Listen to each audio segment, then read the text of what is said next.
कुएं में हीरे का कंगन। एक गांव में रामू नाम का एक लड़का रहा करता था।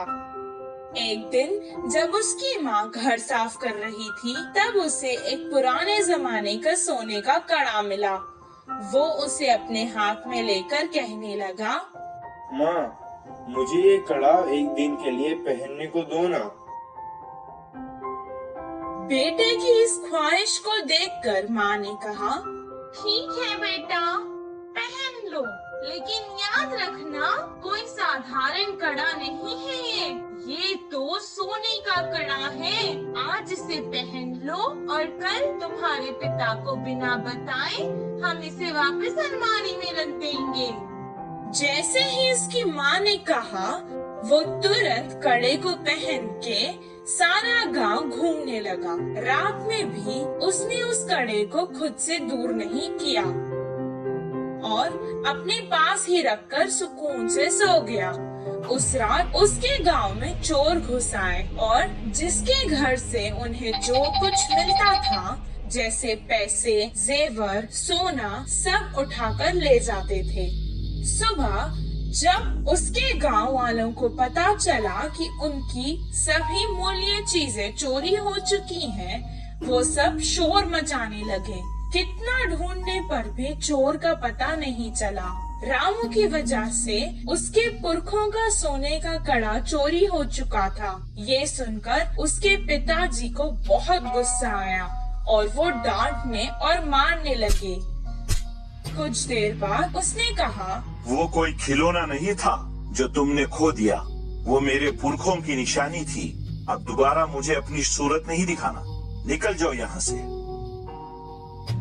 बेटे को कड़ा देने के लिए वो अब अपनी पत्नी को भी डांटने लगा। वहीं रामू अपने पिता से मार खाकर बहुत दुखी होकर घर से रोते रोते निकल गया।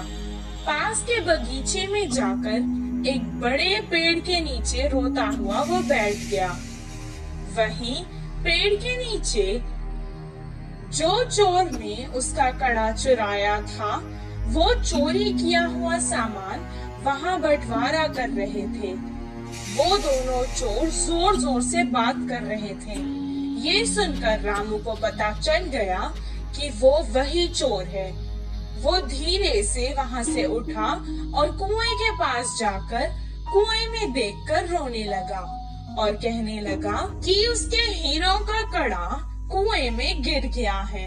उसके रोने की आवाज सुनकर चोर उसके पास आए और रामू से पूछने लगे कि वो क्यों रो रहा है।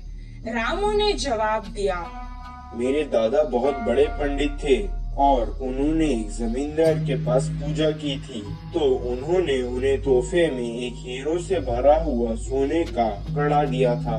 वो कड़ा मैं मेरे घर वालों को बिना बताए पहन कर आ गया था और यहाँ आकर खेल रहा था और अचानक मेरे हाथ से वो कड़ा फिसल कर गिर गया था। जब मैं उस कड़े को हाथ लगाता था, तब भी वो मुझे डांटते थे और अगर मैं उन्हें बताऊंगा कि मेरे हाथ से वो कुएं में गिर गया, तो वो मुझे मार देंगे। हीरो का कड़ा कुएं में है सुनकर ही वो दोनों लड़ने लगे कि कौन कुएं में जाकर कड़ा लाएगा। दोनों अपने हाथ में रखे सामान को जमीन पर रखकर एक साथ कुएं में कूद गए। जैसे ही रामू ने ये देखा, वो तुरंत पैसे और जेवर लेकर भागकर गांव वापस आ गया। आकर गांव के बड़ों को उन चोरों के बारे में बताया। तब सब गांव वाले कुएं के पास आए और उन दोनों चोरों को पकड़कर मारा और उन्हें बहुत अच्छा सबक सिखाया। सबके जेवर और पैसे उन्हें वापस मिल गए। रामू और उसके परिवार को उनका पुश्तैनी कड़ा वापस भी मिल गया था और रामू की होशियारी की वजह से रामू को खूब शाबाशी भी मिली। इस कहानी से हमें ये शिक्षा मिलती है कि समय पर चतुराई दिखाने से मुश्किल समस्या भी टल सकती है।